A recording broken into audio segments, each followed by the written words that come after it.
எல்லாம் ஆவலோடு எதிர்பார்த்து காத்திருக்கிற வணக்கத்துக்குரிய தமிழ்நாட்டின் முதலமைச்சர் அவர்கள் இப்பொழுது உரை நிகழ்த்துவார்கள்.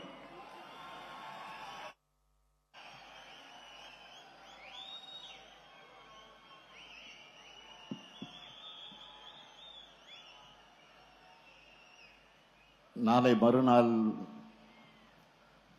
ஏப்ரல் 19ஆம் தேதி நடைபெற உள்ள நாடாளுமன்ற தேர்தல்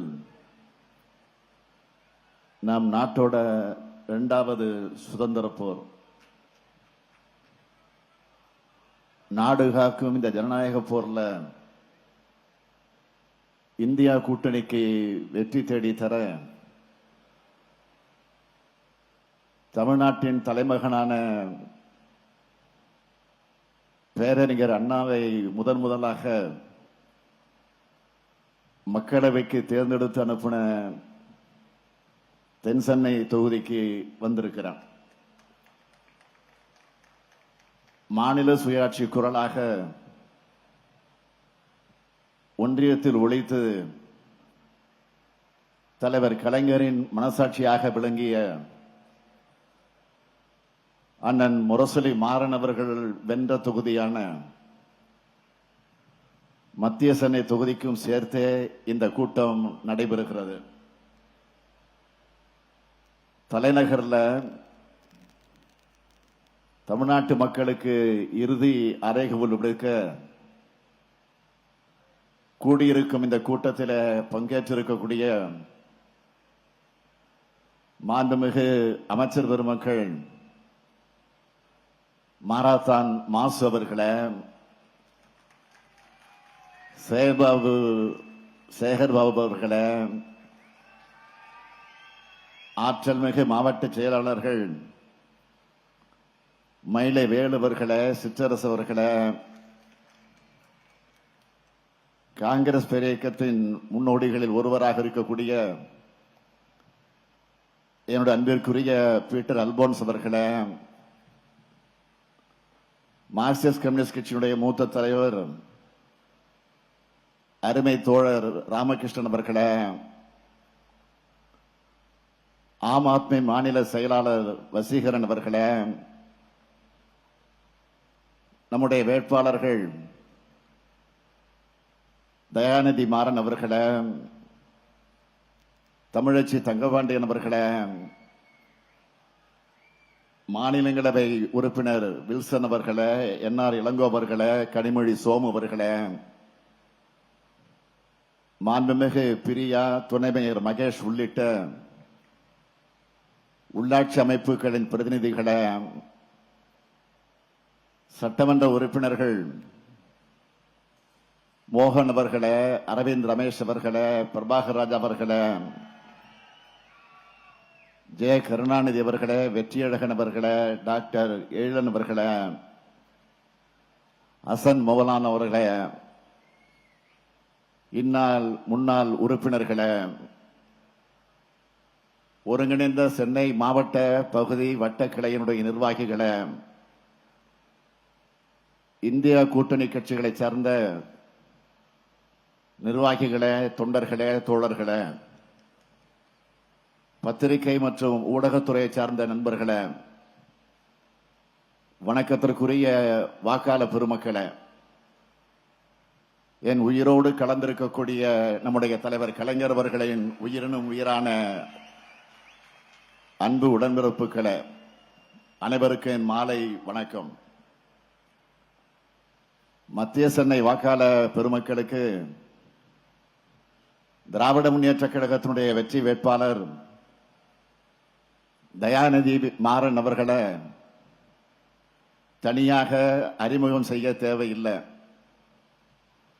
3 முறை நாடாளுமன்ற உறுப்பினரா,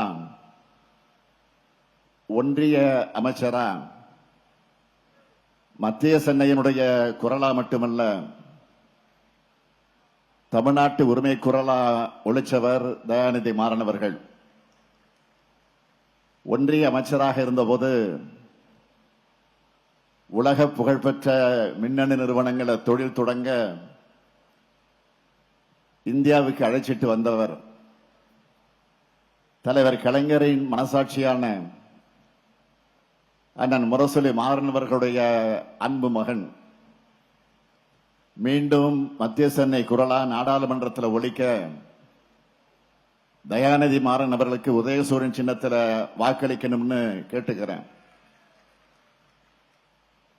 அடுத்து தென் சென்னை நாடாளுமன்ற தொகுதியில் திராவிட முன்னேற்ற கழகத்தினுடைய வெற்றி வேட்பாளராக தமிழச்சி தங்கபாண்டியன் அவர்கள் போட்டியிடுகிறார். எழுத்தாற்றல், கவியாற்றல் என பன்முகம் ஆற்றல் கொண்ட தமிழச்சி தங்கபாண்டியன் அவர்கள் பேராசிரியர் பணியை விட்டுவிட்டு மக்கள் பணிக்காக வந்தவர். தலைவர் கலைஞர் அவர்களின் அன்பை பெற்ற மறைந்த என்னுடைய ஆரியர் தங்கபாண்டியன் அவர்களுடைய அருமை மகள். திராவிடத்தின் குரலாக, தென் சென்னையின் குரலாக தமிழச்சி தங்கபாண்டியனின் அவர்களுடைய குரல் மீண்டும் நாடாளுமன்றத்தில் தொடர்ந்து ஒலித்திட உதயசூரியன் சின்னத்தில் வாக்களிக்கணும். இவர்கள் இருவரையும் கடந்த தேர்தலை விட அதிகமான வாக்கு வித்தியாசத்தில் வெற்றி பெற வைக்கணும். தயாராகிட்டீங்களா? அப்புறம் என்ன, வெற்றி உறுதி. இப்ப வேட்பாளர்கள் உட்காரலாம். கடந்த 22 நாட்களாக தமிழ்நாடு முழுவதும் சுற்றுப்பயணம் செஞ்சிருக்கேன். பலதரப்பட்ட மக்களை சந்திச்சிருக்கேன்.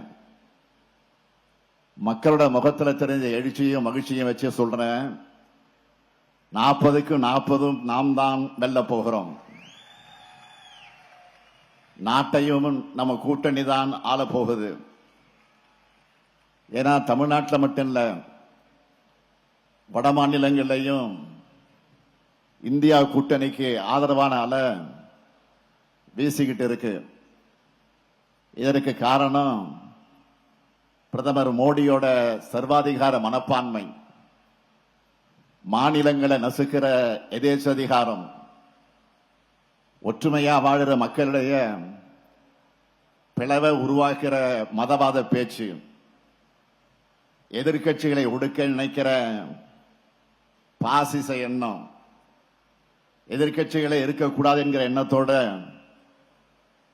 பழங்குடியினத்தை சார்ந்த ஜார்க்கண்ட் முதலமைச்சர் ஹேம்சந்த் சோரனை கைது செஞ்சு சிறையில் அடைச்சார்.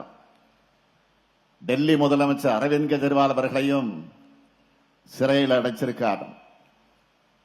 தேர்தல் என்பது சமமான களமாக இருந்தா படுதோல்வி நிச்சயம்னு உணர்ந்து காங்கிரஸ், கம்யூனிஸ்ட் போன்ற எதிர்கட்சிகளின் வங்கி கணக்குகளை முடக்கிற தீய செயல்ல ஈடுபட்டார். மக்களை பற்றி சிந்திக்காம கார்பரேட்டுகளாக மட்டுமே முன்னேற வேண்டும் என்று சிந்திச்சு திட்டங்களை தீட்டுனதுனால விலைவாசி உயர்ந்து அத்தியாவசிய பொருட்களோட விலை விண்ணை முட்டுற அளவுக்கு இன்றைக்கு உயர்ந்து நிற்குது. ஆண்டுக்கு 2 கோடி இளைஞர்களுக்கு வேலை வாய்ப்பு கொடுப்பேன்னு வாக்குறுதி தந்து ஆட்சிக்கு வந்து ஆட்சி அமைத்த மோடி அவர்கள் இந்த 10 ஆண்டுல 20 கோடி இளைஞர்களுக்கு வேலை வாய்ப்பை கொடுத்தாரா? இல்ல.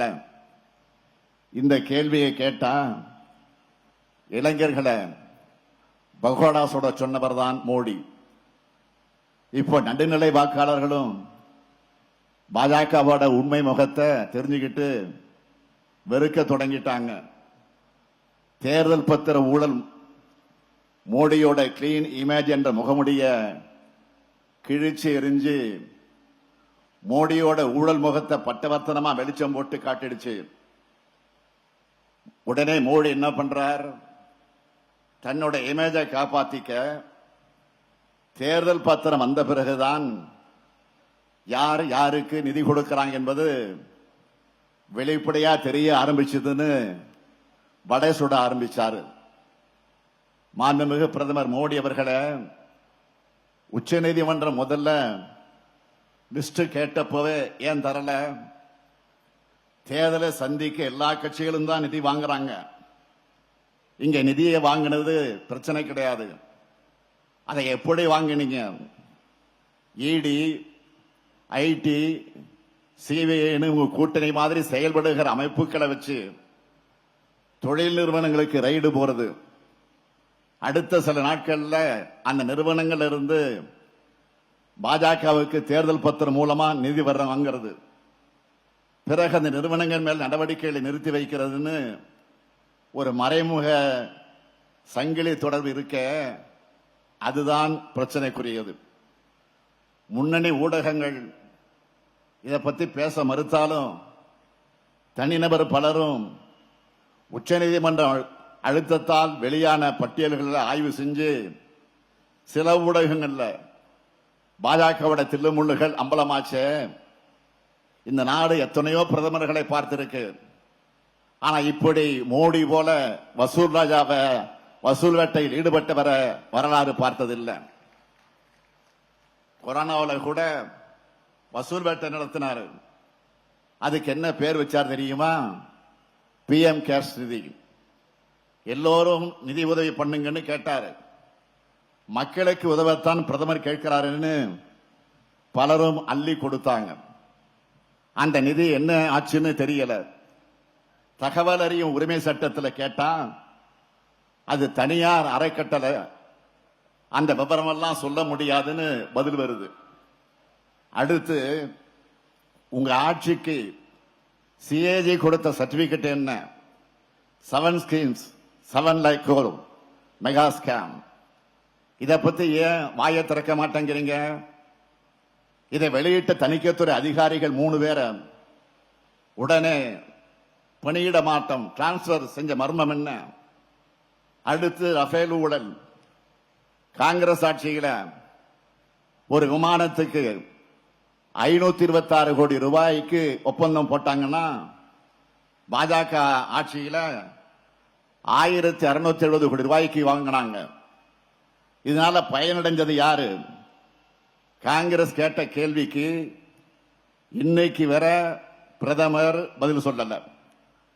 கார்பரேட்டுகளுக்கு பல ஆயிரம் கோடி ரூபாய்க்கு கடன்களை தள்ளுபடி பண்ணி கார்பரேட் முதலாளிகளுக்காக எப்படி அரசை நடத்துறீங்கன்னு அருமை சகோதரர் ராகுல் அவர்கள் நாடாளுமன்றத்தில் அடுக்கடுக்கா கேள்வி எழுப்பினப்போ பதில் சொல்லாம பர்சனலா அட்டாக் பண்ணாங்க. அது மட்டுமா, அவருடைய MP பதவியை பறிச்சாங்களே. இவ்வளவும் செஞ்சிட்டு பிரதமர் மோடி அவர்களே, நீங்கள் ஊழல் பத்தி பேசலாமா? அதனாலதான் சொன்னேன், உண்மையிலேயே ஊழலுக்கு ஒரு யூனிவர்சிட்டி கட்டி அதுக்கு ஒருத்தர் வேந்தரா நியமிக்கணும்னா அதுக்கு பொருத்தமான நபர் மோடியை விட்டா வேற யாரும் கிடையாது. ஏன்னா ஊழலை சட்டபூர்வமாக்கின சாதனையாளர் மோடி தான். அது மட்டுமா, இப்ப ஊழல்வாதிகளுக்கு கேரண்டி கொடுக்கிற made in BJP washing machine வச்சு ஊழல் கரை படிஞ்சவங்களை சுத்தப்படுத்தி இருக்காரு.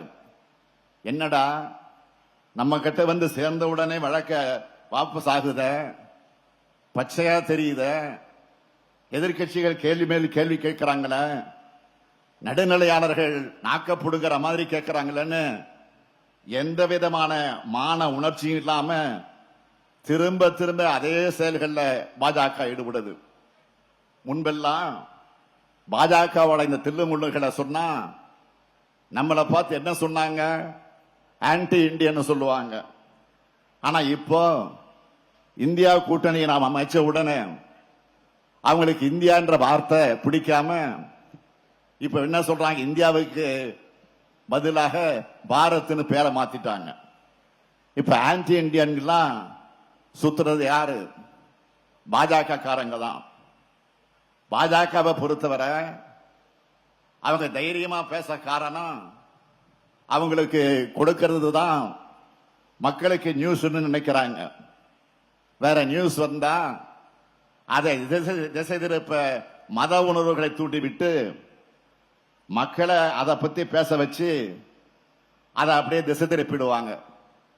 பிஜேபி ஒரு மாநிலத்தில் வளர அவங்க தேடுறது மத பிரச்சனைகளை தான்.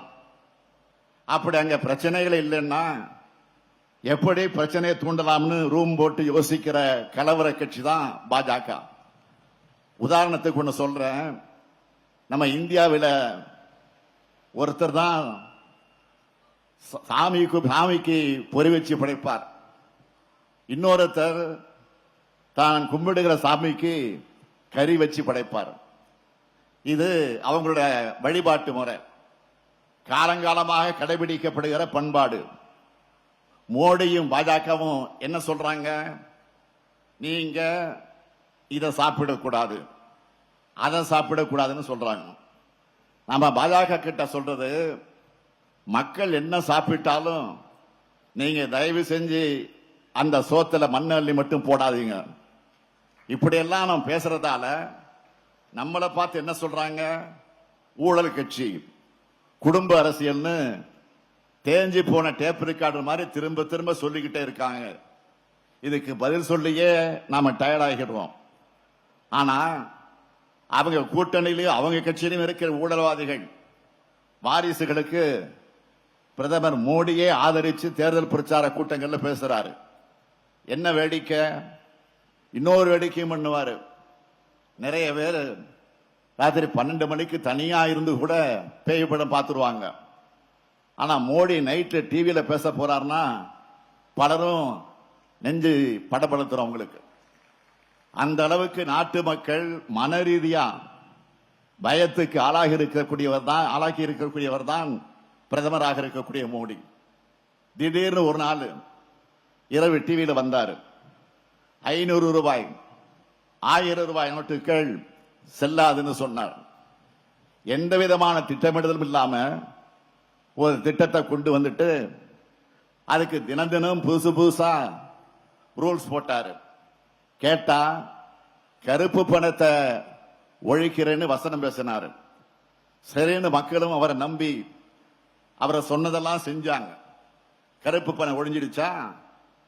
99 விழுக்காடு பணம் திரும்ப வந்துட்டுதா ரிசர்வ் வங்கி சொல்லிடுச்சு. முதல்ல இந்த நடவடிக்கைய ஆதரிச்ச எல்லோரும் கொஞ்ச நாள்லே கடுமையாக விமர்சிச்சாங்கள, அதோடு விட்டாரா? புதுசா அறிமுகப்படுத்தின 2000 ரூபாய் நோட்டு செல்லாதுன்னு சில ஆண்டுக்குள்ளே அறிவிச்சார். அந்த பணமும் 97 விழுக்காடு திரும்ப வந்துருச்சு. அப்ப கருப்பு பண ஒழிப்புன்ற மோடி மஸ்தான் வித்த எதுக்கு? அந்த பண மதிப்பு நடவடிக்கை தான் ஏழைகளின் நடுத்தர குடும்பங்கள் மேல நடத்தப்பட்ட முதல் தாக்குதல். கடுகு டப்பால சுருக்கு பையில இருந்த காசெல்லாம் இப்போ செல்லா காசு ஆயிடுச்சு. சிறு குறு நடுத்தர வியாபாரிகள் எல்லோரும் நடுத்தருவுக்கு வந்தாங்க. மோடி கிட்ட வாஷிங் மிஷின் மட்டும் இல்ல, ஒரு பூத கண்ணாடியும் இருக்கு. அது மூலமா ஏழைகளோட சுருக்கு பையில எவ்வளவு பணம் இருக்குதுன்னு தெரிஞ்சுக்கிட்டு அதை எப்படி பறிக்கலாம்னு சிந்திக்க ஆரம்பிச்சவர். அதுக்கு உதாரணம் உங்களுக்கு சுருக்கு பை எதுக்கு? எல்லாரையும் வங்கிகள் அக்கவுண்ட் ஆரம்பிங்கன்னு சொன்னாரு. அதை நம்பி மக்கள் எல்லாம் அவங்க கிட்ட இருந்த காசை அக்கவுண்ட்ல போட்டாங்க. கொஞ்ச நாள்ல மினிமம் பேலன்ஸ் கம்மியா இருக்குன்னு அதையும் பிடுங்கிட்டாரு. அந்த ஃபைன்ல மட்டும் எவ்வளவு வசூலானது தெரியுமா? 21,000 கோடி ரூபாய். தொடர்ந்து விடல. அடுத்த திரும்ப ஒரு நாள் இரவில் நாடாளுமன்றத்துக்கு வந்து ஜிஎஸ்டி சட்டம் போட்டாரு. குஜராத் முதலமைச்சரா இருந்தப்போ என்னோட பிணத்து மேல இருந்துதான் இந்த சட்டத்தை கொண்டு வர முடியும்னு சொல்லிட்டு அவரே பிரதமர் ஆனதும் நடுராத்திரியில கொண்டு வந்து இந்த சட்டத்தை நிறைவேற்றினார். மாநிலங்களுக்கு இருந்த எல்லா நிதி அதிகாரத்தையும் ஒன்றிய அரசுக்கு மாத்தினார். இதனால மாநிலங்கள் மட்டும் முடங்கல, மக்களும் முடங்கினாங்க. 5, 12, 18, 28 விழுக்காடுன்னு சீலிங் வச்சு வரி போட்டாங்க. இதுல இருந்து எந்த பொருளும் தப்ப முடியாது. நீங்க அன்றாடம் பயன்படுத்துற பொருட்களுக்கு எவ்வளவு ஜிஎஸ்டி கட்டுறீங்க தெரியுமா? அரிசிக்கு 5 விழுக்காடு, பருப்புக்கும் 5 விழுக்காடு, சேமியா, சர்க்கரை, மஞ்சள் மற்றும் துணிகளுக்கு 5 விழுக்காடு வரி. பெரிய ஆன்மீக காவலர்கள் மாதிரி பேசுதே பாஜக. அவங்க தான் கோவில்ல ஏத்துற சூடத்துக்கு முதல் முறையா 18 விழுக்காடு வரி போட்டாங்க. ஊதுவத்தி சாம்பிராணிக்கு 5 விழுக்காடு வரி, மெழுகுவத்திக்கு 12 விழுக்காடு வரி, மாணவர்களுடைய நோட்டு புத்தகங்களுக்கு 12 விழுக்காடு வரின்னு ஏழைகளுடைய பணத்தை கொள்ளையடிக்கிறாங்க. இதை பார்த்து நாம மட்டும் விமர்சிக்கல. வட மாநிலங்கள் என்ன சொல்றாங்க? ஷோலேன்னு அமிதாப் பச்சன் படத்துல வர்ற கொள்ளைக்காரன் பாத்திரம் பேரு கப்பர் சிங். அந்த கொள்ளைக்காரன் வரிதான் ஜிஎஸ்டின்னு சொல்லி கப்பர் சிங் டாக்ஸ்ன்னு விமர்சிக்கிறாங்க. அடுத்த கொஞ்ச நாள்ல கொரோனா வந்தப்போ பிரதமர் இரவுல டிவியில பேசினாரு. டிவியில பேசி என்ன சொன்னாரு? சரி, இந்த மாதிரி நேரத்தில் அவர் காமெடி பண்ண மாட்டாரு, ஏதோ மக்கள் வாழ்வாதாரத்துக்கு வழி சொல்லுவார்னு எல்லோரும் எதிர்பார்த்தாங்க. ஆனா என்ன சொன்னாரு ஞாபகம் இருக்கா? மொட்டை மாடிக்கு வந்து மணி அடிங்க, கை தட்டுங்க, விளக்கு பிடிங்கன்னு சொல்லிட்டு போயிட்டாரு. வேலையும் உணவும் இல்லாம தவிச்ச தொழிலாளிங்க ரயில்ல ஊருக்கு திரும்ப போக முடியாம காசு இல்லாம பல 100 கிலோமீட்டர் நடந்து தங்களோட சொந்த ஊருக்கு போனாங்க.